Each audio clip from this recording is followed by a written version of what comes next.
ആദ്യം അഡ്വക്കേറ്റ് ഹരീഷ് വാസുദേവൻ, ഇന്ന് കോടതി ഈ ശമ്പളം വാങ്ങിയുള്ള സമരത്തിനെതിരെ വീണ്ടും ഒരിക്കൽ കൂടി സംസാരിക്കേണ്ടി വന്നിരിക്കുകയാണ്. ഇന്ന് ഏറ്റവും ഒടുവിൽ ഇപ്പോൾ ലഭിക്കുന്ന വിവരമനുസരിച്ച് സർക്കാർ ഡയസ് നോൺ പ്രഖ്യാപിക്കാൻ തീരുമാനിച്ചിരിക്കുന്നു.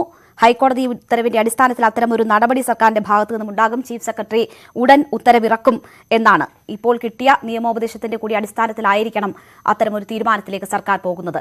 നേരത്തെ തമിഴ്നാടും പശ്ചിമ ബംഗാളും ഒക്കെ ഡയസ് നോൺ പ്രഖ്യാപിച്ചിരുന്നു. ഇതിനു മുൻപുള്ള പണിമുടക്ക് സമയത്ത് കോടതി ഇത് സംബന്ധിച്ചുള്ള കാര്യങ്ങൾ സൂചിപ്പിച്ചിരുന്നതാണ്. പക്ഷേ അതിനെയൊക്കെ മറികടക്കുകയായിരുന്നു. ഇന്ന് ശരിക്കും ഇത് സർക്കാർ ചോദിച്ചു വാങ്ങിയത് തന്നെയല്ലേ? സംസ്ഥാന സർക്കാർ ഇന്ന് ഹൈക്കോടതിയിൽ വന്ന കേസിനകത്ത് ഒരു ഉത്തരവ് ഇടാതിരിക്കാൻ വേണ്ടി ബഹുമാന്യനായ അഡ്വക്കേറ്റ് ജനറൽ തന്നെ നേരിട്ടെത്തുകയും പരമാവധി അത് ഒഴിവാക്കാനുള്ള ശ്രമങ്ങൾ നടത്തുകയും ചെയ്തെങ്കിലും നേരത്തെ ഹൈക്കോടതിയുടെ ഡിവിഷൻ ബെഞ്ച് ഈ കാര്യത്തിൽ എടുത്തിട്ടുള്ള അഭിപ്രായം തന്നെ കുറച്ചുകൂടി കർക്കശമായി ഈ കാര്യത്തിൽ നടപ്പാക്കാൻ ഉത്തരവിടുകയാണ് ഉണ്ടായത്. സംസ്ഥാന സർക്കാരിന്റെ കീഴിലെ സർക്കാർ ഉദ്യോഗസ്ഥർക്ക് സമരം ചെയ്യാനുള്ള അവകാശമുണ്ടോ ഇല്ലയോ, സമരം ചെയ്യാൻ ശമ്പളം വാങ്ങിക്കൊണ്ട് തന്നെ അല്ലെങ്കിൽ ലീവ് എടുത്തുകൊണ്ട് തന്നെ സമരം ചെയ്യാനുള്ള അവകാശമുണ്ടോ ഇല്ലയോ എന്നുള്ള വിഷയം നേരത്തെ വളരെ വിശദമായിട്ട് ചർച്ച ചെയ്തിട്ടുള്ളതാണ്. ഡയസ് നോൺ പ്രഖ്യാപിക്കണം എന്നുള്ള കൃത്യമായ ഡയറക്ഷനാണ് ഗവൺമെന്റിന് ഈ കാര്യത്തിൽ എടുത്തത്.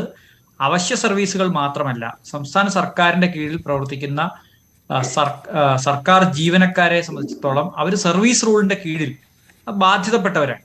സർവീസ് റൂള് എന്ന് പറയുന്നത് ജോലിക്ക് കയറുമ്പോൾ എല്ലാ പൗരന്മാർക്കുമുള്ള മൗലികാവകാശങ്ങൾ, ചില മൗലികാവകാശങ്ങൾ സർക്കാരിന് അടിയറ വെച്ചുകൊണ്ട് അല്ലെങ്കിൽ സർക്കാരിന്റെ നിയന്ത്രണങ്ങൾക്ക് വിധേയമായിക്കൊണ്ട്, യുക്തിസഹമായ നിയന്ത്രണങ്ങൾക്ക് വിധേയമായിക്കൊണ്ട് പ്രവർത്തിക്കാം എന്ന ഉറപ്പാണ്. ആ ഉറപ്പ് ലംഘിച്ചു കഴിഞ്ഞാൽ തീർച്ചയായിട്ടും നടപടി ഉണ്ടാവും. അതുകൊണ്ട് തന്നെ സർക്കാർ ഇത് ഒരു തിരിച്ചടി തന്നെയാണ് സർക്കാരിന് എന്ന കാര്യത്തിൽ ഒരു സംശയവുമില്ല.